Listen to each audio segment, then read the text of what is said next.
कुछ असमर्थ है, कृपा करके थोड़ी देर बाद कोशिश करो। आप जिस व्यक्ति को कॉल कर रही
Morning, sir. Good morning, sir. Good morning Good बच्चे। morning, morning. sir. Good morning जी। Good morning. Morning, good sir. Morning.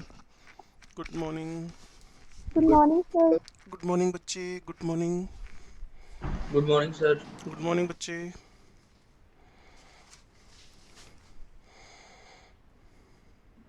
Good morning. Good morning जी। Good morning. Good morning sir. Good morning अमृत।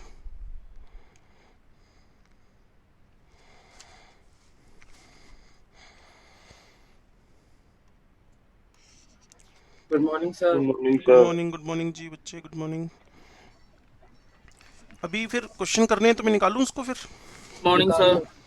Good morning जी। निकालूं फिर वो GOC की booklet. Yes sir.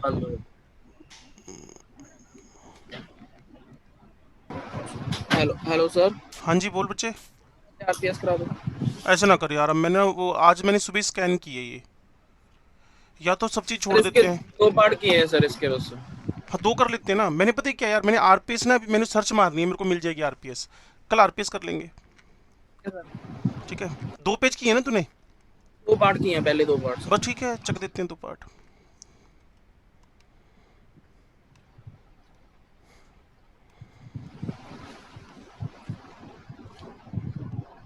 Sir बारिश हो रही है आपके? खतरनाक वाली हो रही है यार, अच्छी खासी हो रही है। मतलब वो पिछला जो 15-20 दिन ये ठंडा रहा ना, वो सारा फ्रस्ट्रेशन अब निकाल रहा है भगवान। इधर भी हो रही है। यस सर, यहाँ तुम्हारे पुल टूट गए हैं सर सारे। इस बार 1 महीना वैसे भी बढ़ गया ना, तो ये अच्छी बारिशें होंगी। अब शुरू होंगी बारिशें तो। Yes sir. Hmm. Sir Good हमारे morning, बंद हो sir. गई। गुड मॉर्निंग जी। क्या कह रहा है देवेश? सर हमारे बंद होगी बारिश हाँ होनी। तुम्हारे उधर पहले ज़्यादा पड़ गई ना, सर पहले ज़्यादा पड़ गई। मैं वो बठिंडा बठिंडा साइड में तो जो माल रोड है उस पे तो वो बोट्स चलाते थे लोग बाग। सर हमारे पहले भी पड़ रही थी, अभी भी पड़ रही है। हाँ तुम कीली कॉमन एरिया में आ गए। कीली एरिया में है ना सर अच्छा, हम। चेरापूंजी में गुरदासपुर तो नहीं रहता। नहीं, चेरापूंजी में तो वैसे ही चलती है। उसका नाम मासीन राम हो गया आजकल, चेरापूंजी का नाम। गुरदासपुर वाले इलाके में, होशियारपुर कौन से इलाके में अमृत? सर इधर अनंतपुर साइड, अच्छा अनंतपुर साइड, ठीक है ठीक हिमाचल है। के बॉर्डर पे है ना हाँ सर। हाँ, अनंतपुर साहिब तो मैं ढेरों बार आया हूँ। Yes sir. हाँ जी शुरू करें फिर। मेरे ख्याल में ऑफिशियल टाइम भी स्टार्ट हो गया है। हाँ एग्जैक्टली 1 मिनट बाकी है, फिर भी कुछ पूछ सकते हो। 1.1 1.2 नो सर। बाकी सब बच्चे। One No, point sir. हाँ सर। 1.3 1.4 1.5 1.6। No sir. हम्म। 1.6 का डी का स्ट्रक्चर बता दो। साइक्लोब्यूटीन। साइक्लो, ये तो कुछ नाम अजीब सा नहीं लिखा हुआ? क्या लिखा हुआ है? साइक्लोब्यूटेन कर लेते हैं एक बार इसको। साइक्लोब्यूटेन कार्बोक्सिमाइड, ये कार्बोक्सिमाइड हो गया। वो हमारे पास ऐसे थे ना 5 ग्रुप, जिसके लिए एक्स्ट्रा सफिक्स यूज करते थे हम लोग, नहीं? Yes yes sir. सर। ये कार्बोक्सिमाइड है। गिनूं इसमें अब मैं? नहीं। अच्छा sp2 sp3 बताना था। और देखना जी, 1.7 1.8 1.9 नो सर। 9 बता दो sir. 1.9। Among the following the molecule which has only one pi bond. Structure बना लेते हैं जी। अलाइल मैंने पिछले 4 दिन में ढेरों बार बनाया। ये अलाइल आपके पास क्या हो जाएगा? साइनाइड। ठीक है। इसको एक्राइल नाइट्राइल भी बोल सकते हो आप। ठीक है। अलाइल थोड़ा सा गलत बन गया, अलाइल नहीं विनाइल बन गया।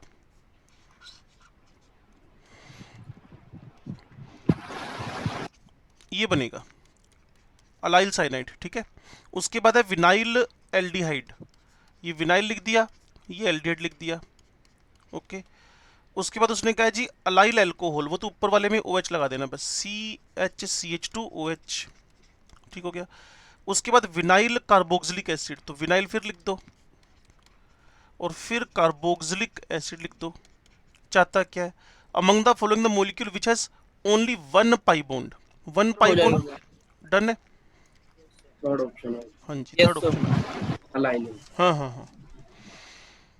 हाँ भाई, उसके बाद बोलो बच्चे। सर 110। 110 चाहिए। नंबर ऑफ अनहाइब्रिडाइज्ड, वो सिंपल हो गया बच्चे, पता है क्या सर हमें? एक कम आ रहा है। कोई नहीं कोई नहीं कोई नहीं, इसका तो आंसर चेंज करवाया था पिछले साल, अभी आंसर चेंज हुआ कि नहीं हुआ? Fourth answer sir. हाँ इसका चेंज कराया था, मैं फिर बता देता हूँ। पिछले साल मैंने आंसर बदलवाए थे ना एक दो। अब नई बुकलेट तो नहीं है ना तुम लोगों के पास कोई? No sir. बस ठीक है, फिर इसके आंसर बदलेगा। ये आपके पास है विनाइल, फिर आपके पास एसिटिलीन, ठीक है। अब अनहाइब्रिडाइज्ड बोल रहा है, मतलब जिन्होंने, तो इसके अंदर एक होएगा, इसके अंदर भी एक होएगा, इसके अंदर भी एक होएगा, क्लियर। क्योंकि sp2 का मतलब है डबल बॉन्डेड CH2 का मतलब है sp2, फिर sp2, फिर ये sp, क्लियर। इसमें जीरो होएगा ना, सर। इसमें दो होंगे, मेरी गलती। फिर sp इसमें दो होंगे, 1 + 1 + 2 + 2, ये हो गया आपके पास टोटल 6। आंसर क्या दे रखा है? 7 दे रहा। हाँ कुछ गलती थी इसमें ना। आपको वैसे पता तो चल रहा है ना कैसे निकालते हैं अनहाइब्रिडाइज्ड मतलब प्योर। Yes sir. जब आप sp3 लेके चलोगे ना तो 0 अनहाइब्रिडाइज्ड है, जब आप sp2 लेके चलोगे ना तो एक अनहाइब्रिडाइज्ड p ऑर्बिटल है, और जब आप sp लेके चलोगे ना तो आपके पास दो ये तो sp हो गए, और ये p ऑर्बिटल है अनहाइब्रिडाइज्ड। तो जब sp3 हो तो 0 अनहाइब्रिडाइज्ड, और जब sp2 हो तो एक अनहाइब्रिडाइज्ड, और जब sp हो तो दो बिना हाइब्रिड स्टेट के होंगे प्योर ऑर्बिटल। बोलो भाई। Yes sir. हाँ जी नेक्स्ट बोलो। 21 22 23 सर 111। 11 भी था सर एक। थर्ड पार्ट नहीं करना अब। कैसे कैसे थर्ड क्या? नहीं वो उसने देवेश कह रहा है ना, उसने किया नहीं, आरपीएस की है। 11 कौन सा बच्चे? 11 तो है ही नहीं। 111। 1 है 11? हाँ जी सर। 111 तो है ही नहीं मेरे पास। क्वेश्चन बोलो फिर। Which of the following CH bonds हाँ has the lowest bond dissociation energy due to homolysis? हाँ तो इस क्वेश्चन ही गलत हो गया होगा। अब नई वाली बुकलेट में कट गया, काट दो तुम लोग भी। ठीक है सर। ये मेरे पास करंट वाली बुकलेट है ना।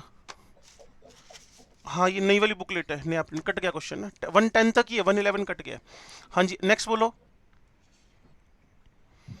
21 22 23 थर्ड पार्ट। कौन सा? Third part. थर्ड क्वेश्चन मतलब? थर्ड पार्ट की है। सर ये तो न्यूक्लियोफाइल वाला है ना पार्ट। अच्छा अच्छा, थर्ड फोर्थ समझ गया समझ गया समझ गया समझ गया समझ गया, मैं तुम्हारी बात समझ गया, तुम्हारी बात समझ गया, तुम्हारी बात मैं परफेक्टली समझ गया। 29 अगले पेज पे होगा ना फिर वो। हाँ रेजोनेंस वाला ना। तो शुरू करें भाई इसको। 31 31 नो सर। 32 33 34 35।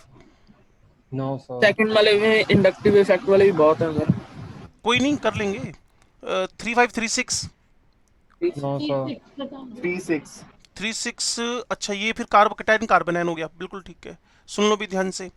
36 है ना बच्चे, वो कह रहा है कौन रेजोनेंस से स्टेबलाइज्ड हो रहा है, which of the following can be stabilised.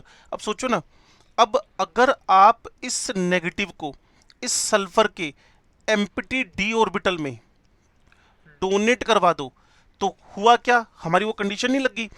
जब भी एक नेगेटिव चार्ज हो पड़ोस में उसके कोनो एम्प्टी डी ऑर्बिटल, ओके। अब इसकी बात कर लें, यहां इसका मूवमेंट हो रहा है। अब देखो ना, ये इसका मूवमेंट इधर होएगा, ओके। तो इसका फर्दर जो स्ट्रक्चर बनेगा, क्लियर। तो आपने कहा सर आप ये मूवमेंट गलत करवा रहे हो। आपकी बात में 100% दम इसलिए है, क्यों? क्योंकि ऑक्सीजन की तरफ क्लाउड जाना चाहिए। अब जब ऑक्सीजन की तरफ क्लाउड जाएगा तो आप सोचो इसके अंदर रेजोनेंस की पॉसिबिलिटी खत्म हो जाएगी। फिर भी वापस समझना चाहते हो, एक बार और आ जाओ, मेरे साथ रहना। सुनो भाई ध्यान से, मेरे पास ये स्ट्रक्चर बना हुआ है। एक तो मन कर रहा है प्लस की तरफ इसको लेकर आ जाऊं, दूसरा मन कर रहा है ओ की तरफ ले जाऊं, क्लियर। दोनों तरफ ही हमें नुकसान होएगा। अगर मैं यहां प्लस लगा के बैठा हूं, ओ की तरफ लेके जाता हूं तो दो प्लस एडजेसेंट तो रेजोनेंस पॉसिबल नहीं। अगर मैं ऑक्सीजन के अपोजिट लेके आता हूं पाई को, वो भी पॉसिबल नहीं है। दैट्स वाई आपके दिमाग में एक ही बात आनी है, कि इसके अंदर रेजोनेंस की पॉसिबिलिटी क्या हो गई है, खत्म हो गई है। और यहाँ तो बिल्कुल ही भूल जाओ, वैसे भी दो नेगेटिव एक दूसरे के क्या रखे हैं, एडजेसेंट में। तो कोई भी अगर रेजोनेंस से स्टेबलाइज्ड हो रहा है उसको बोलेंगे, ये मैंने बताना है वैसे आपको, लेकिन समझ सकते थे पुरानी बात से, जहां भी आपके पास पी पाई डी पाई बॉन्डिंग की पॉसिबिलिटी बन गई वहां पर क्या हो जाएगा, स्टेबलाइज्ड बाय द रेजोनेंस। ऐसा BF3 में हुआ था। क्लियर? ऐसा भी थोड़ी देर में जब हम सब्जेक्ट चालू कर देंगे तो कार्बोकेटायन में भी होएगा CF3+ में। बोलो जी। Yes, okay sir. Sir, thank you. Okay 37 No, sir. पक्की बात? Yes, sir. Yes, sir. लो जी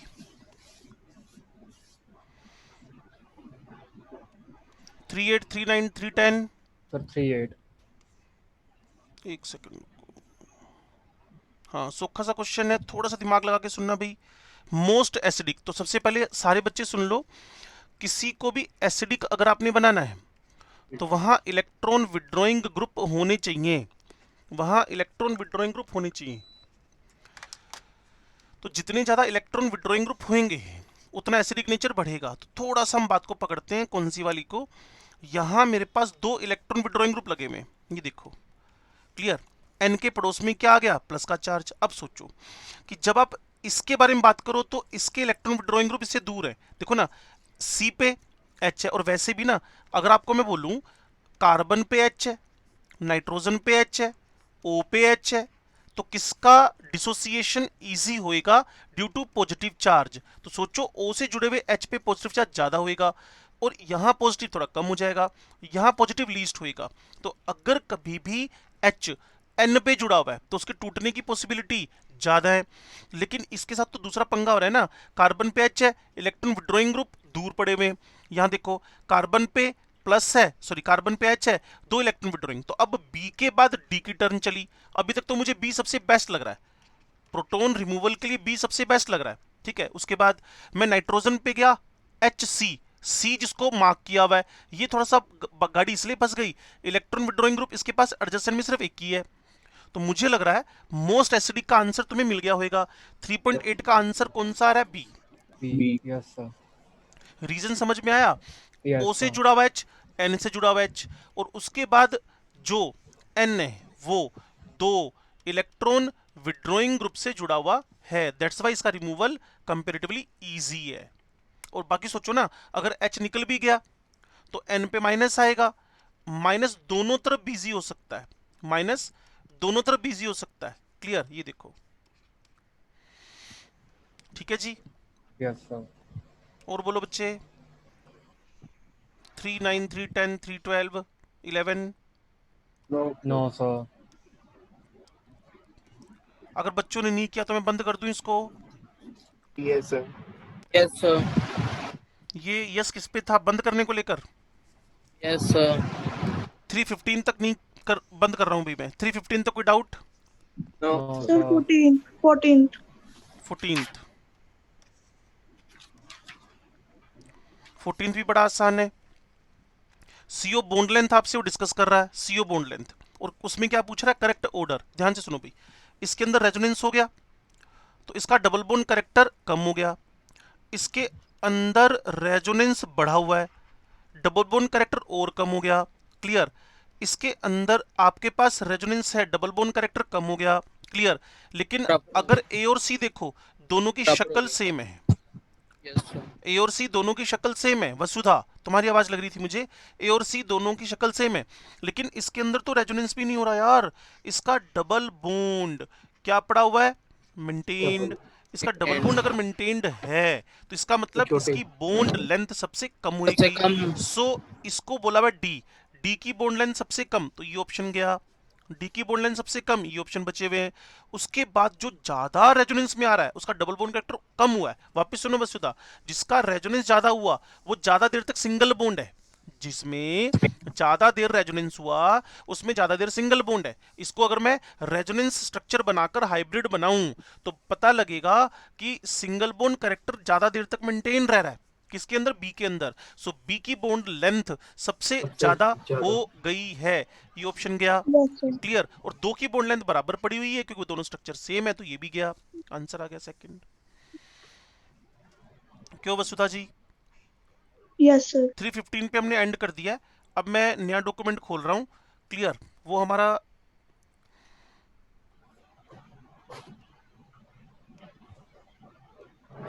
चलो जी, तो जब भी आप नेक्स्ट कहोगे तो हम इसको शुरू कर लेंगे। अभी हमारे पास क्लास शुरू होने के बाद 11 मिनट निकले हुए हैं, ठीक है। चलो अगला काम शुरू करते हैं अभी। टेम्परेरी इफेक्ट के अंदर electromeric effect, electromeric effect, electromeric effect, electromeric effect start करने जा रहे हैं। ध्यान से सुनना। पहली बात, ये टेम्परेरी इफेक्ट है। पहली बात, ये आपके पास टेम्परेरी इफेक्ट है, ठीक है जी। और ये जनरेट होएगा, ऑपरेट होएगा on the demand of attacking agent और रिएजेंट। अटैकिंग एजेंट और रिएजेंट की डिमांड पे होएगा। ये टेम्परेरी इफेक्ट है, ये अटैकिंग रिएजेंट या एजेंट की डिमांड पे होएगा। नंबर 2, अटैकिंग एजेंट या, और दूसरा ये ऑपरेट होता है only in the pi bond. Clear? ये पाई बॉन्ड के अंदर ही वर्किंग है। चलो जी, जैसे ही अटैकिंग एजेंट को हटाओगे, जैसे ही अटैकिंग एजेंट को हटाओगे, जैसे ही अटैकिंग एजेंट को हटाओगे, इमीडिएटली जैसे ही अटैकिंग एजेंट को हटाओगे, इमीडिएटली इसने काम करना बंद कर देना है। तो वही सेम हरकत। इसके टाइप बताओ। इसके 2 टाइप हैं। क्लियर? एक का नाम है प्लस इलेक्ट्रोमेरिक, दूसरे का नाम है माइनस इलेक्ट्रोमेरिक। क्लियर है जी? अब हम थोड़ा बात को समझ लेते हैं। प्लस इलेक्ट्रोमेरिक का मतलब क्या है?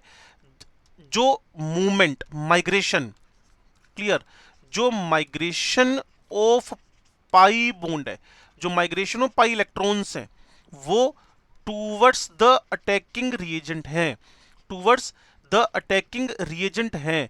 जिधर से अटैकिंग रिएजेंट आ रहा है उधर ही पाई का मूवमेंट हो जाए। इसमें just opposite, migration of the pi electrons कहां होएगा? टूवर्ड्स की जगह पे in opposite direction, in opposite direction, in opposite direction of the attacking reagent, in the opposite direction of the attacking reagent. बच्चे कहते समझाओ कैसे हो रहा है? ध्यान से सुनो। ये आपके पास प्रोपीन है, और आप में से मैक्सिमम जनता जानती है, नहीं तो नेक्स्ट 8-9 दिन में पता चल जाएगा कि डबल बॉन्ड और ट्रिपल बॉन्ड वालों, मतलब एल्कीन एल्काइंस का कैरेक्टरिस्टिक रिएक्शंस क्या हैं। एल्कीन्स और एल्काइंस का कैरेक्टरिस्टिक है इलेक्ट्रोफिलिक एडिशन। जो 11वीं में थे ना, उसके कंपैरिजन में ये और ज्यादा समझ में आएगी बात। क्लियर? जो आपके पास एल्कीन्स और एल्काइंस का कैरेक्टरिस्टिक है वो है इलेक्ट्रोफिलिक एडिशन। रीजन है ना बच्चे, उसका रीजन क्या है? ये पाई इलेक्ट्रॉन क्लाउड है। हाँ, electrophile can easily attacks on pi क्योंकि वहां 4 इलेक्ट्रॉन्स हैं। क्लियर? अब जो बात मैं आपसे कह रहा हूं ध्यान से सुनना। इन भाई साहब का पॉजिटिव इंडक्शन लगा मिथाइल का, ये भाई साहब इलेक्ट्रॉन को पुश कर रहे हैं और इलेक्ट्रॉन यहां शिफ्ट हो गए। क्लियर? जहां इलेक्ट्रॉन शिफ्ट हो रहे हैं, migration of pi electrons towards, जिधर अटैक कर रहा है, इसका अटैक यही हो जाना है। तो जिस पे अटैक उधर ही क्लाउड आ गया, जिस पे अटैक उधर ही। इसका प्रोडक्ट क्या बना, इंटरमीडिएट क्या बना, मैटर नहीं कर रहा, क्योंकि आप इलेक्ट्रोफिलिक एडिशन नहीं पढ़ रहे, आप पढ़ रहे हो what is the positive electromeric effect. What is the positive electromeric effect? हाँ जी, तो इसका जस्ट ऑपोजिट अगर हम जाना चाहें, ध्यान से सुनना, कंफ्यूजन हो तो बात जरूर करना। लो जी, कीटोन्स, इस साल कीटोन आपके सिलेबस में आ जाएंगी। क्लियर? अब आप सोचो, न्यूक्लियोफाइल का अटैक तो यहां हो रहा है, क्योंकि न्यूक्लियोफाइल मतलब जिसके पास इलेक्ट्रॉन की रिचनेस हो, और क्लाउड का मूवमेंट और माइग्रेशन उसके अपोजिट हो रहा है। देख रहे हो आप कि जिस पे पाई आया उसी पे इलेक्ट्रोफाइल, जिस पे पाई आया उस पे न्यूक्लियोफाइल अटैक नहीं किया। क्या प्रोडक्ट बना? फिलहाल मैटर नहीं कर रहा, फिलहाल मैटर नहीं कर रहा, फिलहाल मैटर नहीं कर रहा। तो सिर्फ मैटर एक ही बात कर रही है, क्या? कि इलेक्ट्रॉन्स का माइग्रेशन और जो अटैकिंग है उसका डायरेक्शन ऑफ अटैक दोनों सेम है, प्लस दोनों अपोजिट है, तो माइनस इलेक्ट्रोमेरिक इफेक्ट। अगर मैं अटैकिंग एजेंट हटा दूं तो प्रोपीन प्रोपीन रहेगी, कीटोन कीटोन रहेगा, नो फर्दर रिएक्शन। इसका साफ मतलब आपको समझ में आ रहा होगा कि जो इलेक्ट्रोमेरिक इफेक्ट है वो demand of the attacking agent पे ही, रिएजेंट पे ही ऑपरेट होने वाला है। किसी भी बच्चे को कोई ऑब्जेक्शन हो मेरे से बात कर लो। लो जी, ये कंप्लीट मैंने आपको इलेक्ट्रोमेरिक इफेक्ट दिखा दिया है। अगर किसी को ऑब्जेक्शन आ रहा हो तो मेरे से इमीडिएटली डिस्कशन करो। बोलो जी।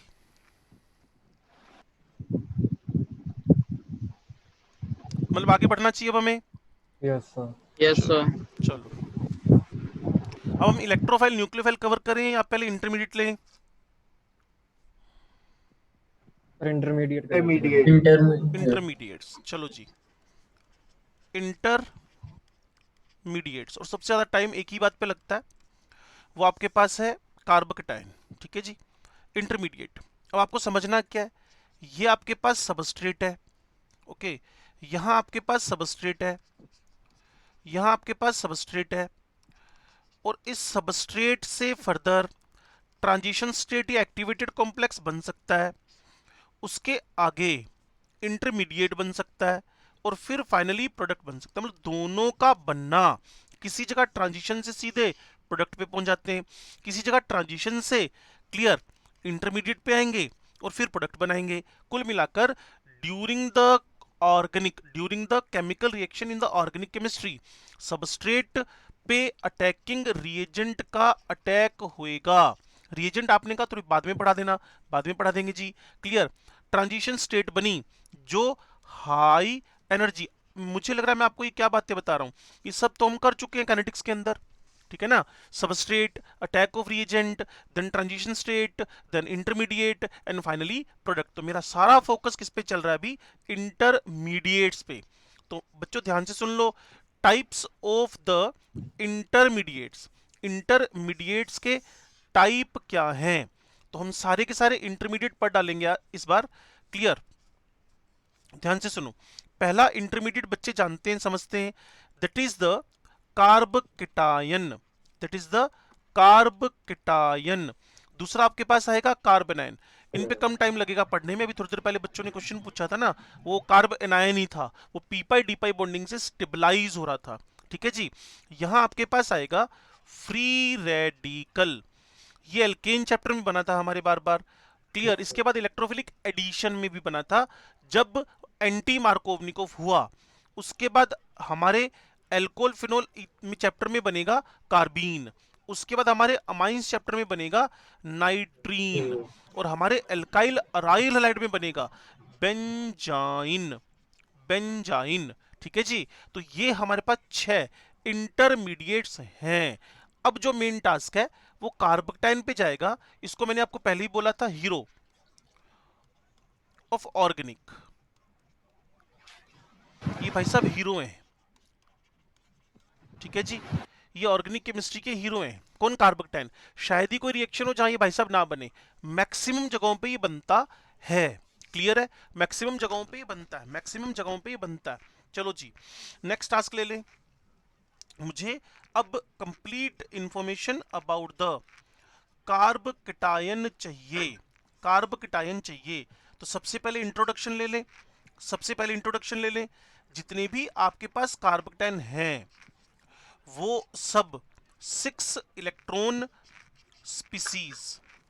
क्लियर, जितने भी इलेक्ट्रोफाइल्स हैं सारे के सारे इलेक्ट्रॉन लविंग, क्योंकि प्लस है, इलेक्ट्रॉन लविंग। ओके, सारे के सारे लुईस एसिड। ठीक है जी, सारे के सारे लुईस एसिड, और एक सिंगल इसके पास एम्प्टी ऑर्बिटल है, सिंगल एम्प्टी ऑर्बिटल इसके पास पड़ा हुआ है। तो 6 electron species, electrophile, Lewis acid, single empty orbital आपको इसके पास मिलेगा। और अगर sp2 हाइब्रिडाइज। हाँ अभी लिखता हूँ, उसको मैं ड्रॉ करके लिखने वाला था ना, उसको मैं ड्रॉ करके लिखने वाला था। तो अगर मैं इसका स्ट्रक्चर ड्रॉ करता हूँ, क्लियर, तो इसके पास 3 सिग्मा बॉन्ड हैं और एक प्लस का चार्ज है। तो ये एम्प्टी ऑर्बिटल होएगा जिसको अनहाइब्रिड बोलोगे।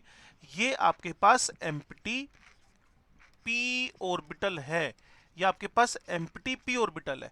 इसी वजह से जो भी बच्चे ने बोला sp2 हाइब्रिड होएगा, 120 डिग्री एंगल होएगा, ओ इलेक्ट्रॉन्स Planar. पेयर्ड होने की वजह से ये Planar. आपके पास डाया मैग्नेटिक हो जाएगा।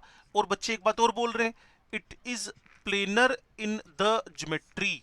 ठीक है जी, sp2 120 diamagnetic and planar, diamagnetic and planar.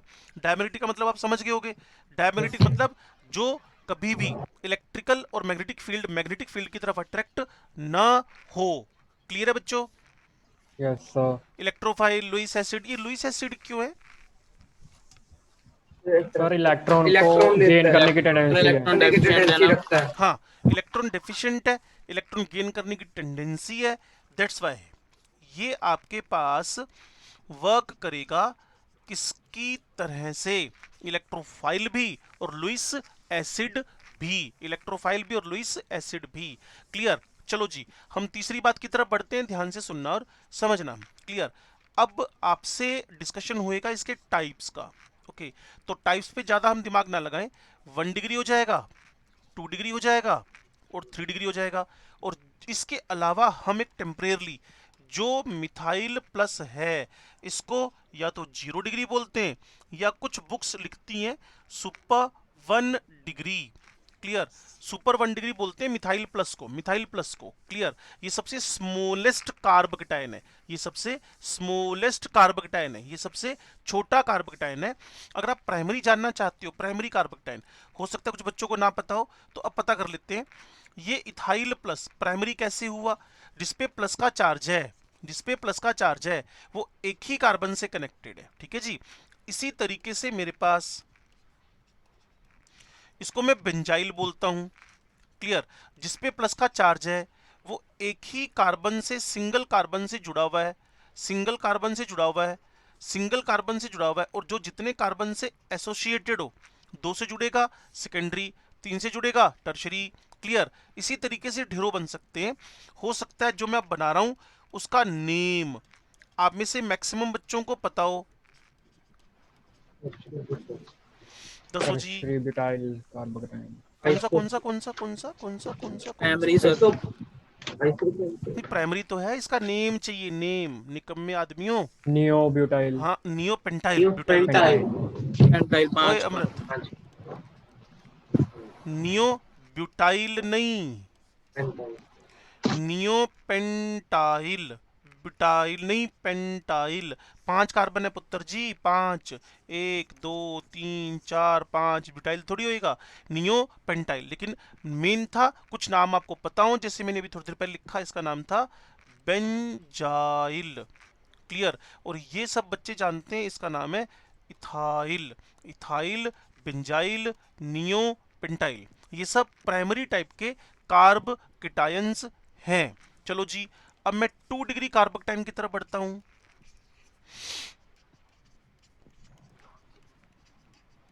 लो जी, इसका नेम बताओ।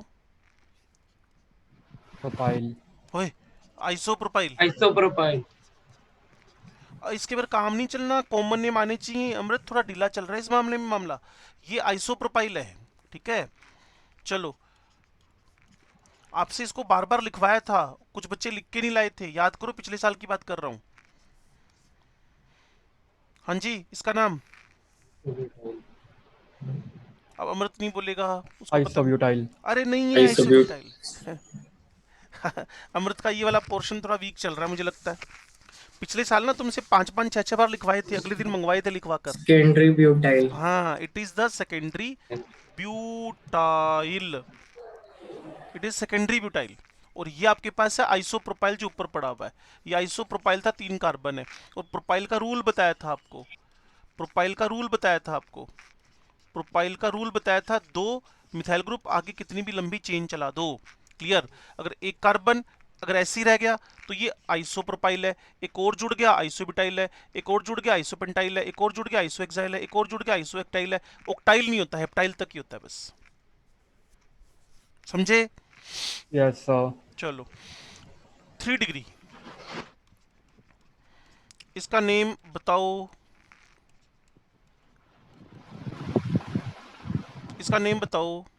टर्शरी कौन है टर्शरी आइसो वाला? Butyl, tertiary butyl. ये वाला पोर्शन वीक हो गया तुम लोगों का, निकम्मी आत्माओं। तुम्हें पिछले साल लिखवाए थे, अब मैं होमवर्क दूं, लेकिन वर्क फ्रॉम होम है तो तुम क्या करोगे, इसका होमवर्क कैसे लिखोगे? तो मैं तुम्हें कौन, मेरे को कल दिखाने वाले हो तुम लोग, ये मैं लिख देता हूँ वापस, नहीं तो हमारा काम नहीं आगे चलना। ये तुमने 5-5 बार लिखने हैं आज, और मुझे दिखाने हैं कल। Methyl, ethyl, clear. उसके बाद एनप्रोपाइल लिखने हैं तुमने, मैं पहले बता रहा हूँ। एनप्रोपाइल वीक पोर्शन ऑर्गेनिक केमिस्ट्री में नहीं चलेगा बिल्कुल भी। आइसोप्रोपाइल, उसके बाद इसको तो कोई भी बोल सकता है, एनब्यूटाइल। और यहाँ आपके पास है सेकेंडरी ब्यूटाइल, ठीक है जी। उसके बाद ये बनता है आपके पास टर्शरी ब्यूटाइल। फिर आपके पास बनता है आइसो। ये आइसो, जो पहले आइसो आइसो बोल रहा था ना देवेश, ये आइसो, आइसो ब्यूटाइल है, ये आइसो ब्यूटाइल, ठीक है। इसके बाद मैंने आपको बताया ये स्ट्रक्चर जो प्राइमरी था, नेम कुछ बच्चों को पता था, नियोपेंटाइल, क्लियर। और अगर टर्शरी पेंटाइल को जानने में इंटरेस्टेड हो तो यह है टर्शरी पेंटाइल, क्लियर। किसी को नेम लिखने हो तो मैं नेम लिख देता हूँ। मिथाइल का एब्रीविएशन एमई है, इथाइल का एब्रीविएशन ईटी है, प्रोपाइल का एब्रीविएशन पीआर है, प्रोपाइल सॉरी। इसका एब्रीविएशन आईपीआर है, आइसोप्रोपाइल। इसका एब्रीविएशन बीयूई है, ब्यूटाइल। इसका एब्रीविएशन आपके पास एस सेकेंडरी बीयू है, ब्यूटाइल, क्लियर। Secondary butyl. ये आपके पास टर्शरी ब्यूटाइल। ये आपके पास हो गया आइसोब्यूटाइल, आइसोब्यूटाइल। ये आपके पास हो गया नियो पेंटाइल, और ये आपके पास हो गया टर्शरी पेंटाइल। और कल मुझे 5 बार लिखे मिलने चाहिए, समझ गए आप लोग? Yes sir. Yes sir. पक्की बात ना? प्राइमरी वाली हैं? लास्ट स्लाइड पीछे। अभी दिखा देता हूँ, पहले इसको एक समझो। Minute sir. ये काम करना है आपको कल।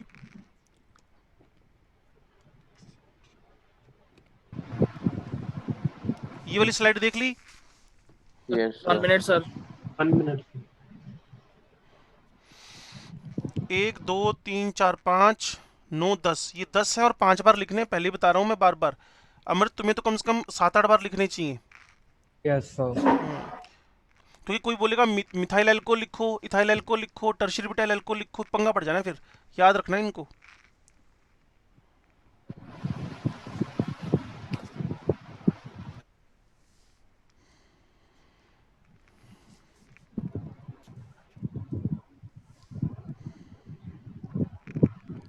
हाँ जी,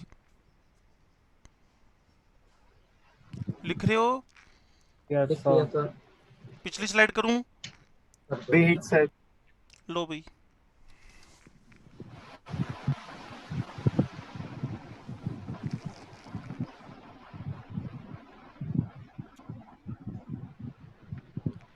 हो गया सर। ओके, इसको ये वाली स्लाइड सेकंड, पिछले वाली।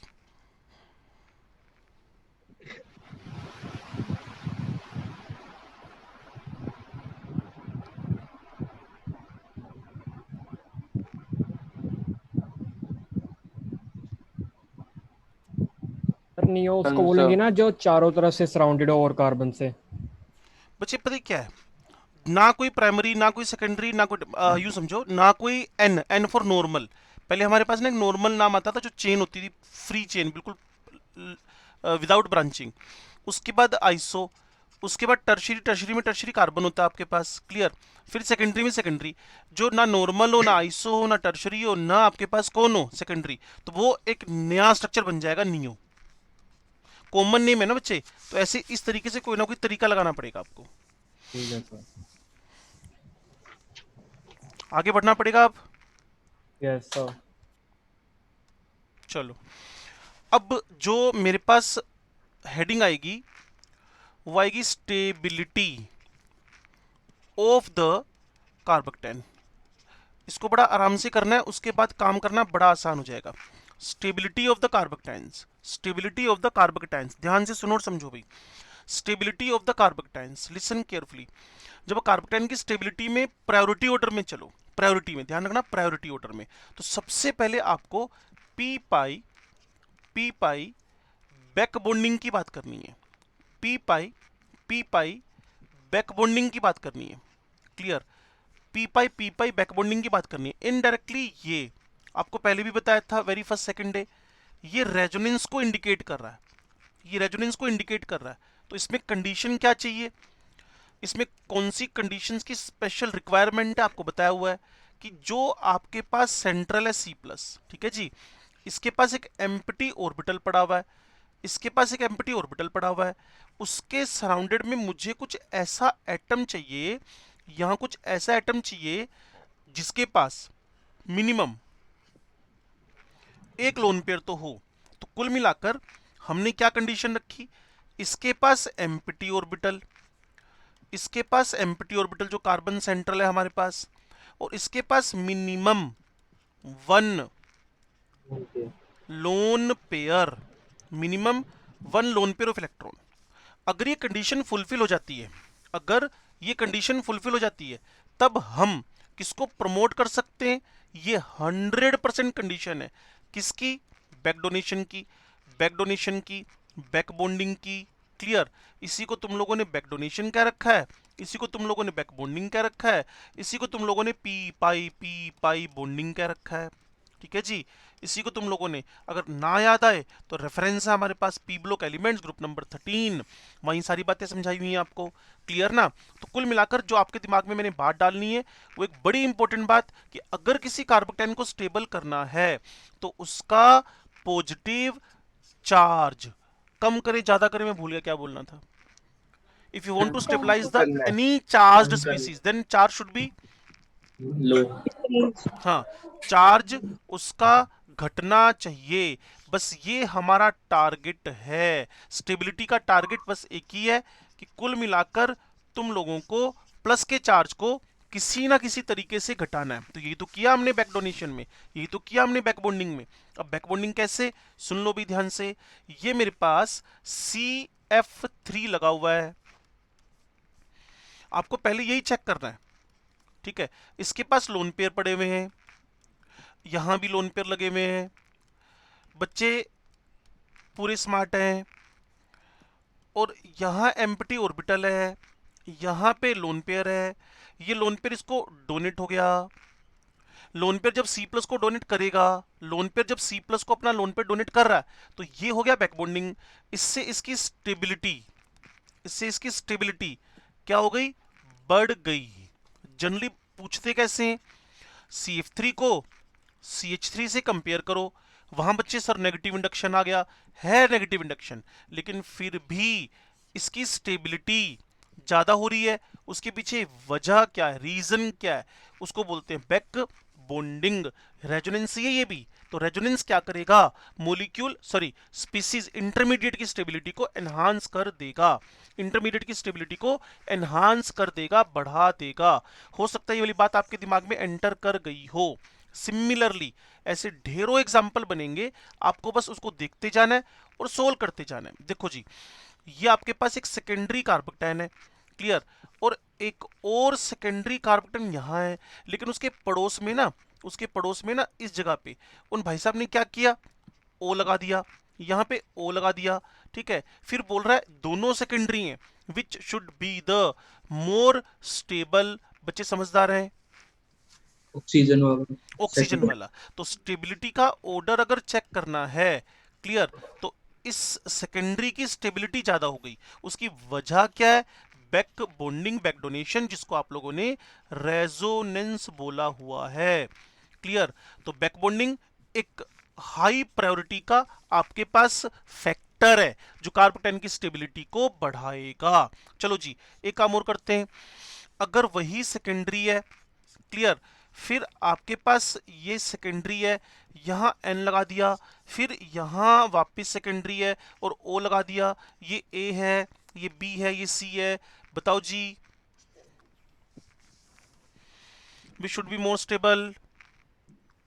C पहले क्या लिखूं? B आएगा सर। पहले B लिखूं या C लिखूं? D B फिर C फिर A। A B पहले क्यों आया? क्योंकि नाइट्रोजन अच्छा डोनर है वेरी ऑक्सीजन गुड, से। Very good, very good. Because nitrogen is good donor of lone pair as compared to oxygen. Clear? As compared with oxygen. Clear? Oxygen के comparison में ammonia को पानी से कंपेयर कर लो। अच्छा बेस कौन है? अच्छा बेस कौन है? अच्छा बेस है अमोनिया। अच्छा बेस है अमोनिया। अगर नाइट्रोजन और ऑक्सीजन में से किसी को लोन पे डोनेट करना पड़े तो बेस्ट डोनर होएगा आपके पास नाइट्रोजन, जिसका अच्छा बेसिक नेचर है, वो गुड डोनर है। ऑक्सीजन भी डोनर है, यहां तो कुछ भी हुआ नहीं है, तो पॉजिटिव इंडक्शन हाइपर कॉन्जुगेशन ही लगा है। तो बैक डोनेशन ने कार्बोक्टाइन की स्टेबिलिटी को क्या कर देना है? बढ़ा देना है। तो कंक्लूसिव बात लिख लें, स्टेबिलिटी, वैसे तो समझ गए होगे, stability of carboctane directly proportional to the Beck bonding, directly proportional to p pi bonding, directly proportional to p pi bonding। ठीक है जी, समझ गए हो? ये पहला और सबसे इंपॉर्टेंट ऑर्डर है। 4 ऑप्शन दे रखे हो, उसमें आपने देखना है 4 ऑप्शन में कहीं बैक डोनेशन है कि नहीं है। लगता है बैक डोनेशन नहीं है तो परे मारो यार। अब दूसरी बात उठाओ, वो आपको पता चल गया होगा मैं किसके बारे में बात करने वाला हूं। अगर किसी को ये चेक करना हो वापस, ये लो जी, ये पूरा पेज है आपके पास, जो भी लिखा है मैंने, ये कंप्लीट पेज है बच्चे, जो भी लिखा है। आगे बढ़ूं? Yes, sir. Yes sir. चलो, नंबर 2 फैक्टर चूज करने से पहले एक बात और बता दूं, इसी टाइप का आपके पास एक बैक डोनेशन और होता है, वो अभी तक किसी एग्जाम में आया नहीं है 12वीं के बाद वालों में। क्लियर? लेकिन बुक्स में पढ़ा हुआ है और आपकी कॉपी पिछले साल के नोट्स में तो पक्का पढ़ा हुआ है। क्लियर? ट्राई साइक्लोप्रोपाइल मिथाइल कार्बोक्टाइन, इसको जनरली सीपीएम बोलते हैं हम लोग, साइक्लोप्रोपाइल मिथाइल। क्लियर है? और 3 साइक्लोप्रोपाइल है, इसलिए हम इसको लिख रहे हैं साइक्लोप्रोपाइल मिथाइल कार्बोकेटायन। अब इसमें क्या हुआ, ये आपको पता है, ये हाईली स्टेबल स्पीसीज है, ये आपके पास हाईली स्टेबल स्पीसीज है। उसकी वजह क्या है, वो चलते हैं 11वीं क्लास की तरफ। क्लियर? हर एक चीज वापिस समझा रहा हूं। ये मेरे पास साइक्लोप्रोपेन है, ठीक है बच्चे, इसको क्या बोलते हैं? साइक्लोप्रोपेन। बैक डोनेशन को ही समझा रहा हूं वापिस में। क्लियर? ये साइक्लोप्रोपेन है। अच्छा जी, फिर क्या हुआ, साइक्लोप्रोपेन का हर एक कार्बन sp3, हर एक कार्बन sp3, हर एक कार्बन sp3 हाइब्रिड मिलेगा, हर एक कार्बन sp3 हाइब्रिड मिलेगा, हर एक कार्बन sp3। अब हमने क्या देखा, जब आप साइक्लोप्रोपेन बना रहे हो, क्लियर, तो बॉन्ड एंगल एक्सपेक्टेड क्या था? sp3 में एक्सपेक्टेड बॉन्ड एंगल कितना होता है भाई? 200 डिग्री। 109.2। Very good. क्लियर? तो हमें एक्सपेक्टेड बॉन्ड एंगल क्या था? हमें एक्सपेक्टेड बॉन्ड एंगल था 109.2, बट ये तो इक्विलैटरल ट्रायंगल है। एक्चुअल बॉन्ड एंगल कितना है? 60 डिग्री। क्लियर? अब याद करो मैंने क्या बताया था, किसी बस में जा रहे हो, 52 सीट्स हैं, उन्होंने 56 की अगर टिकटें काट दी हैं तो फिर क्या करना पड़ता है? टेबल लगा के बैठना पड़ता है बीच की रो के अंदर ना, दोनों सीट्स के बीच में गली होती है ना वो एक। क्लियर? वहां टेबल लगा के बैठो। क्लियर? तो वही हालत यहाँ हो रही है कि हमें सीट तो मिली थी कौन सी वाली? 109 डिग्री वाली। टिकट तो 109 डिग्री वाली की कटी थी ना। मिला क्या? एक स्टूल मिला बैठने के लिए, तो वो आपको क्या देगा? स्ट्रेन। वो आपको क्या देगा? टेंशन। उसको हम क्या बोलते हैं? Angle strain. तो मुझे बोलना पड़ता है साइक्लोप्रोपेन के अंदर हमें एक ऑब्जर्वेशन आई है जिसको आप लोग क्या बोलते हो, एंगल स्ट्रेन, जिसको आप क्या बोलते हो, एंगल स्ट्रेन, जिसको आप क्या बोलते हो, एंगल स्ट्रेन। एक्सपेक्टेड क्या था, एक्सपेक्टेड क्या था, एक्सपेक्टेड था 109, एक्चुअल क्या है 60 डिग्री। तो मेरे भाई अगर एक सीट बड़ी मिलनी हो, सोफा मिलना हो, उसकी जगह एक स्टूल मिल जाए बैठने के लिए, क्लियर, तो टिक के बैठ भी नहीं पाएंगे हम लोग, वही कह रहा हूं, तो स्टेबिलिटी घटेगी। हुआ क्या, चलो अगली बात करते हैं, हुआ क्या अगली बात करते हैं। अब मैंने इस स्ट्रक्चर को रीड्रॉ करना है आपको समझाने के लिए।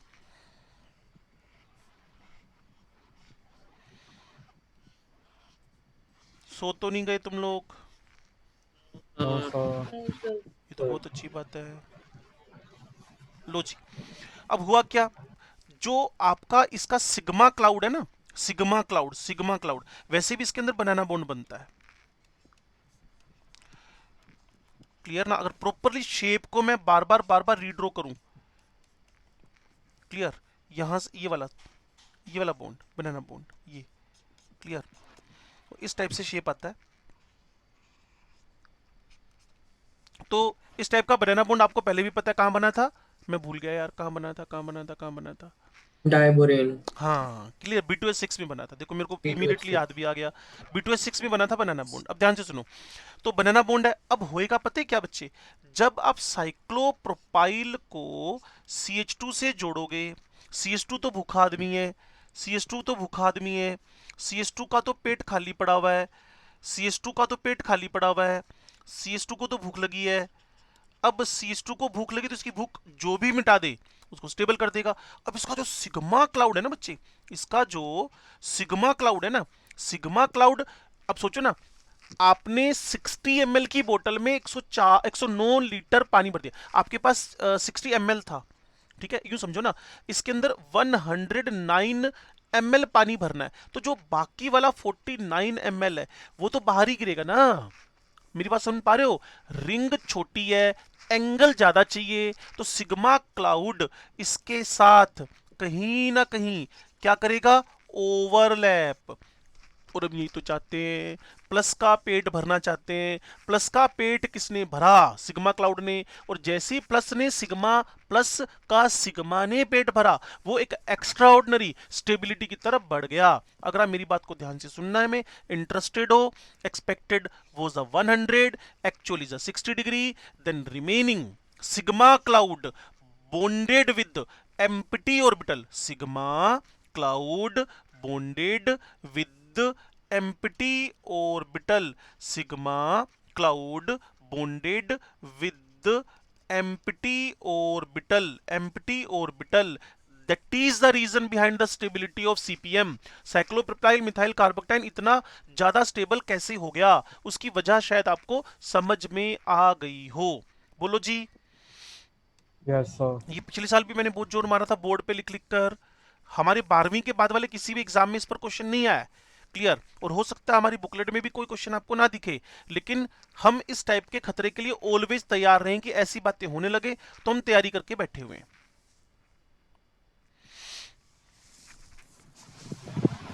क्या आप क्लास में ही हैं या स्क्रीन पे क्लास चला के घूमने चले गए हैं? Class में ही है। क्लास में है sir. Very good, very good, very good. तो क्या आप मुझे आगे बढ़ने के लिए यस बोल रहे हो? Yes, Yes, sir. sir. चलो बढ़िया बात, गुड। तो पहला फैक्टर हमारे पास यहाँ खत्म हुआ, स्टेबिलिटी वाला, जिसको सिंपल वे में बोलना है, P pi bonding increases the stability of carbocation. अब अगले वाले तो बड़े सिंपल सिंपल से फैक्टर हैं, प्रायोरिटी ऑर्डर में लिख रहा हूं। ये हमारे पास बड़ा धांसू फैक्टर है जिसको रेजोनेंस बोलते हैं, तभी तो कह रहा हूं पहला नंबर भी रेजोनेंस ही था वैसे तो, क्लियर। अगर कहीं रेजोनेंस होने लग जाए, रेजोनेंस होने लग जाए, प्लस का चार्ज खत्म होएगा, जितना ज्यादा रेजोनेंस होएगा, जितना ज्यादा रेजोनेंस होएगा उतना, जितना ज्यादा रेजोनेंस होएगा उतना प्लस का चार्ज घूमने जाएगा, उतना प्लस का डिस्पर्शन, एक बहुत अच्छी लाइन निकल कर लास्ट ईयर की कॉपी में देखना आप लोग, dispersion of positive charge, dispersion of positive charge, clear, उतना स्टेबिलिटी। बात को रट्टे मत मारना यार, चार ऑप्शन देखकर समझना, stability of carbocation stability of carb cation उतनी ज्यादा बढ़ जानी है। जितना ज्यादा पॉजिटिव का डिस्पर्शन होएगा स्टेबिलिटी ऑफ कार्ब कैटायन बढ़ जानी है। अब यहाँ हुआ क्या है बच्चे, आप समझदार हो, ये CH2 हो गया प्लस घूमने निकल लिया। जितना घूमने जाओगे, आजकल नहीं पुरानी बात कर रहा हूं या फिर आने वाले दिनों की बात कर, जितना घूमने जाओगे उतना माइंड फ्रेश रहेगा। क्लियर? तो इसका माइंड फ्रेश हो रहा है धीरे धीरे। क्लियर? अभी तो ये बोलते हैं घरों में रुको। लो जी,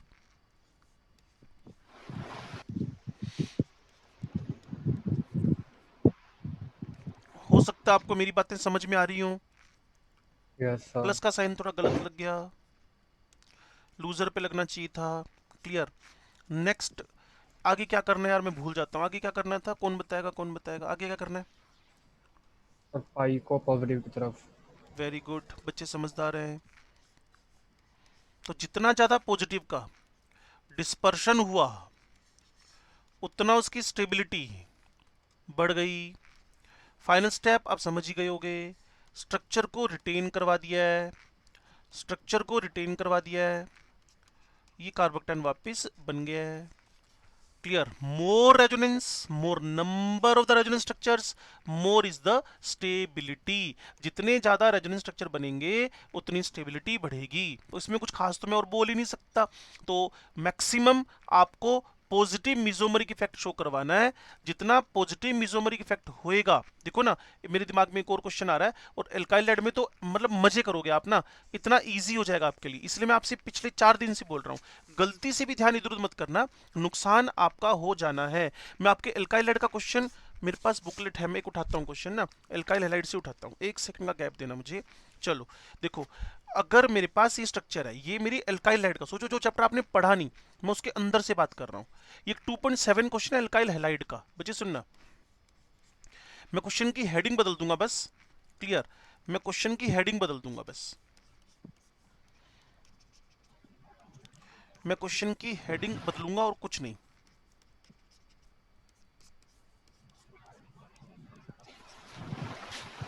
लो जी, मैंने आपसे क्वेश्चन पता है क्या पूछना है, कि अगर मैं ये हटाकर कार्बोक्टाइन बना दूं, हटाकर कार्बोक्टाइन बना दूं, हटाकर कार्बोक्टाइन बना दूं, हटाकर कार्बोक्टाइन बना दूं, ठीक है, तो ये मेरे पास 1 है, ये मेरे पास 2, और ये मेरे पास हुआ 3, ये मेरे पास हुआ 4। इनमें से स्टेबिलिटी किसकी सबसे ज्यादा है? 4। 4। चलो अच्छी बात, वेरी वेरी गुड। तो इसका मतलब तुम ऐश करोगे पक्का जब तुम्हारा ये चैप्टर एल्काइल लेड शुरू हो जाएगा। 4 के बाद 1 1 वेरी गुड, 2 3 2 2 3 ये 2 क्या, ये क्या 2 3 3 3 होएगी 2? नहीं। 2 ज्यादा सर, कौन सा 3 बोलना है? आएगा, सर 2 2 आएगा। पक्का 2? यस यस सर मेरे ख्याल में 3 पहले आएगा। यस सर, 3 ओ आएगा। सर इंडक्शन लग गया Ayush. Yes sir, Meta position पे माइनस आई शो मेटा तो करता बोलना है। नहीं करना, मेटा नहीं बोलना तुम। वो कौन सा बेंजीन हाँ हाँ, उन्हें कोई चक्कर नहीं, वो तो गलती से बोल दिया उसने, वो कोई मैटर नहीं है, अच्छा बोल रहा है वो, हाँ, लेकिन ये चलो गलती से बोल दिया उसने। वो ये है कि प्लस से जितनी डिस्टेंस पे माइनस होएगा, देखो ना, ये माइनस आई इफेक्ट, इसके अलावा तो भूल ही जाओ ना कुछ। पड़ोसी था तो आपका क्या लगा, बैकबॉन्डिंग। पड़ोसी नहीं है तो इंडक्शन काम करेगा, मेटा पैरा तो बात ही नहीं करनी। क्लियर? अब देखो ना, इस प्लस से इसके डिस्टेंस 3rd पे है, इस प्लस से इसके डिस्टेंस 4th पे है, तो जितना नेगेटिव इंडक्शन ज्यादा, जितना ज्यादा, जितना ज्यादा उतनी स्टेबिलिटी कम। और ये ज्यादा लगा, मैं लिख दूं यहां पर, सुनो, यहां नेगेटिव इंडक्शन हाई है, यहां नेगेटिव इंडक्शन लेस है। क्लियर? यहां नेगेटिव इंडक्शन घट गया है, तो जितना नेगेटिव इंडक्शन घटेगा स्टेबिलिटी बढ़ेगी।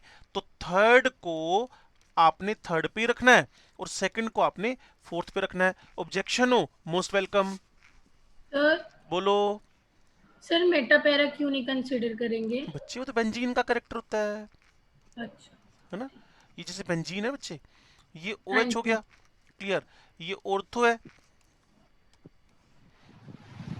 फिर उसके बाद मेटा हो जाना है। साइक्लोहेक्सेन में मेटा पैरा नहीं बोलते बच्चे ना, ओके सर।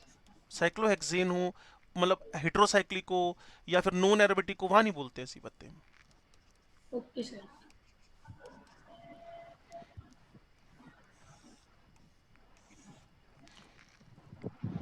आपको 2.7 क्वेश्चन समझ में आया कि नहीं? फिर तो मजा आएगा बात का, आ गया यस सर सर। समझ। ठीक है ना? आगे और आपको पता है इसके ये 2 पेजेस पे ना इसी टाइप के क्वेश्चन है स्टेबिलिटी ऑफ कार्बोक्टाइन पे। अब आपको समझ में आएगा हम इतना जोर क्यों मारते हैं इन चीजों पे ना, क्यों? क्योंकि कार्बोक्टाइन की स्टेबिलिटी अगर समझ में आ गई है तो आप पक्का अगले चैप्टर में, क्या अगले सारे सिलेबस में एंजॉय करोगे आप, फिंगर टिप्स पे आ जाएंगी सारी बातें आपके। तो इसलिए आपको दिमाग में लेकर क्या बनता है कि जितना रेजोनेंस होएगा, जितना पॉजिटिव का डिस्पर्शन होएगा, उतना स्टेबिलिटी बढ़ेगी, ठीक है जी, उतनी स्टेबिलिटी बढ़ेगी जितना रेजोनेंस हो गया।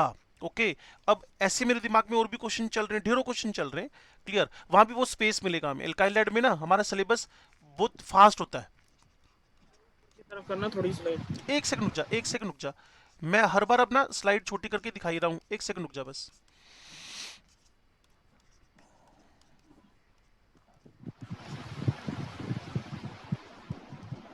ऐसे ढेरों क्वेश्चन बनने वाले। या मिथाइल लगा दिया, या नाइट्रो लगा दिया, या क्लोरो लगा दिया, या मिथोक्सी लगा दिया। तो अब बताओ ABCD करके इनमें सबसे ज्यादा स्टेबल कौन है? मिथोक्सी वाला। मिथोक्सी वाला। इमीडिएटली समझ में आ गई अमन को बात, अमन की Yes. आवाज लग रही थी मुझे ये, क्लियर ना? तो ये देखो, ये मैक्सिमम प्लस M हुआ, और सबसे कम स्टेबल कौन है? नाइट्रो सेकंड वाला। वाला सर। नाइट्रो वाला। नाइट्रो वाला। ये भाई साहब EB जान निकालने में माहिर है, मतलब Yes, -M ये स्ट्रक्चर की जान निकाल लेगा, ये स्ट्रक्चर का खून पी जाएगा। हाँ, और जितना खून पी जाएगा स्ट्रक्चर का, उतना खून पीने के बाद बंदे को एनीमिया हो जाएगा, प्रॉब्लम हो जाएगी, खून की कमी हो जाएगी ACB बॉडी पर। अब बताओ आंसर। EACB sir. डी के बाद A फिर सी आएगा सर। सी। सी आएगा सर। क्लोरीन आएगा। सर कहाँ पे? क्लोरीन इलेक्ट्रोनेगेटिव है ज्यादा सर। हाँ, अब इंडक्शन लग इसमें जाएगा इसमें इसमें इसमें हाँ, इसमें देवेश की बात को 100% सपोर्ट मिल रहा है। 100% सपोर्ट कैसे मिल रहा है? क्लोरीन का +M वेरी वेरी लेस है, और -I वेरी वेरी हाई है। ये 11वीं में हमारा सब्जेक्ट हर बार रहा। क्लोरीन का -I बड़ा दमदार है, और +M वेरी पुअर है। तो जब ये लगा हुआ इस जगह पे, तो इसका -I डोमिनेट करेगा, -I कार्बोक्टाइन की स्टेबिलिटी को कम कर देगा। हेलोजन के केस में तो ये हमेशा दिमाग में रखो। तो सबसे ज्यादा स्टेबल मिथोक्सी, उससे कम स्टेबल मिथाइल, उससे कम स्टेबल क्लोरो, उससे कम स्टेबल नाइट्रो। पक्का समझ में आ गई बात? Yes sir. Yes sir. ये लो जी, ये स्लाइड छोटी हो गई है, टाइम भी हमारे पास 2-3 मिनट है, जल्दी कर लो। फिर मैंने कार्बोक्टाइन तो कम से कम हम खत्म कर पाए, कार्बोक्टाइन भी चलेगा कल 15 मिनट और। पॉजिटिव मीजोमरिक इफेक्ट हो गया, पॉजिटिव मीजोमरिक इफेक्ट हो गया, तो स्टेबिलिटी ऑफ द कार्बोक्टाइन बढ़ जानी है, और माइनस मीजोमरिक इफेक्ट हो गया तो स्टेबिलिटी ऑफ द कार्बोक्टाइन घट जानी है। क्यों जी? Yes sir. हे नील बट्टा सट्टा आदमियों, कुछ समझ में आई बात? तो आगे बढ़ूं? Yes sir. Yes sir. Very good. अब तीसरा फैक्टर मैं जो लिख रहा हूं, उसका नाम आप में से मैक्सिमम बच्चों को पता है, hyper conjugation. Hyper conjugation, hyper, वैसे मोस्ट पब्लिक कल हमारा सिलेबस एंडी हो जाना है, क्लियर ना? जीओसी का रिवीजन, जीओसी में छोटा कुछ नहीं, सब करवा दिया। हाइपर कॉन्जुगेशन, अगर कभी प्लस हाइपर कॉन्जुगेशन हो जाए, अगर आपके पास कभी भी प्लस हाइपर कॉन्जुगेशन हो जाए, तो स्टेबिलिटी ऑफ द कार्बोक्टाइन बढ़नी है, और अगर माइनस हाइपर कॉन्जुगेशन हो गया तो स्टेबिलिटी, हर एक प्लस वाला कार्बोक्टाइन को फेवर करेगा, हर एक माइनस वाला, माइनस इफेक्ट वाला, -R, -H, -I, वो स्टेबिलिटी ऑफ कार्बोक्टाइन को अपोज करेगा। तो हो सकता है ये बात तो आपको इजीली समझ में आई गई हो, इसमें कोई ज्यादा आपको टेंशन लेनी नहीं है। ये इथाइल कार्बोक्टाइन है, उसके बाद ये आपके पास आइसोप्रोपाइल कार्बोक्टाइन है, फिर आपके पास इसी तरीके से टर्शरी ब्यूटाइल कार्बोक्टाइन है। ओके, तो सबसे ज्यादा अल्फा हाइड्रोजन इसके पास तो 3 ही है, इसके पास अल्फा हाइड्रोजन 6 है, इसके पास अल्फा हाइड्रोजन 9 है। तो जिसके पास more number of alpha hydrogen है, उसकी स्टेबिलिटी उतनी ज्यादा होएगी। हो सकता है आपको मेरी बात समझ में आ गई हो। Yes sir. More number of alpha, more is the number of hyper conjugated structure more is the stability. ठीक है जी, तो इसको ज्यादा लंबा नहीं खींचते, हमारी क्लास भी खत्म होने वाली है, टीचर भी हमारे आगे होंगे, 1 मिनट ऊपर हो गया है, बस मैं इंडक्शन लिख दूं। Induction, positive induction directly to stability and negative induction inversely to stability. और बात कर लेंगे इस पे, क्लियर? तो इसका एक रिवीजन कर लेना आप लोग प्रॉपरली, और अब इसके क्वेश्चन करना और भी स्टार्ट कर सकते हो आप लोग। ठीक है जी, हाइपर कॉन्जुगेशन फेवर करेगा प्लस हो तो, और इंडक्शन फेवर करेगा अगर प्लस हो तो। हर एक प्लस ही फेवर करता है, प्लस आर हो, प्लस एच हो, प्लस आई हो, ये सारे कार्बन की स्टेबिलिटी को फेवर करते हैं। ठीक है बच्चों? Yes Yes, Yes, sir. sir. Good morning ma'am. Good morning sir. Morning जी। मैम आपकी क्लास आप लो अपना। ठीक है जी, ठीक है जी। बच्चे Thank you, sir. ध्यान से इसको कर लेना काम को ना। Yes sir. ओके बच्चे, bye. Thank you, sir. Thank you, sir. Thank you, sir. God bless to all of you.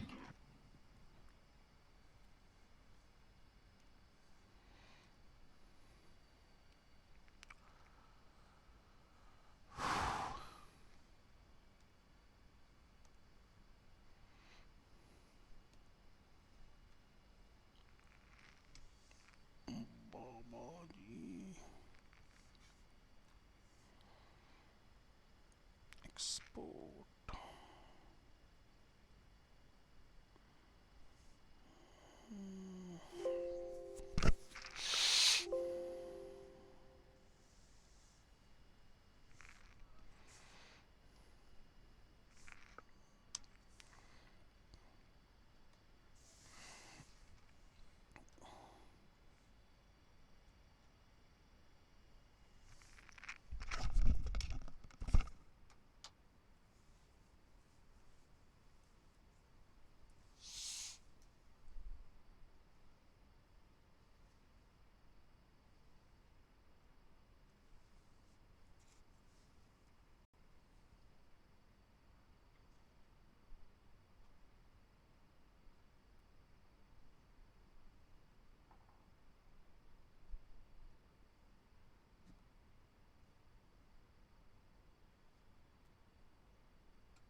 हाँ जी संदीप जी, कैसे हो जी? Morning sir, morning. बस वो एक कार का मैंने आपको भेजा था, उसका एस्टिमेट बना दो, पेमेंट कर देता हूँ ना, लिंक भेज देना।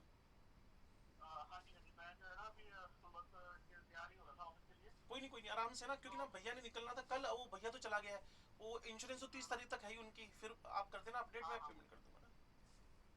ठीक है जी, जी जी, थैंक यू।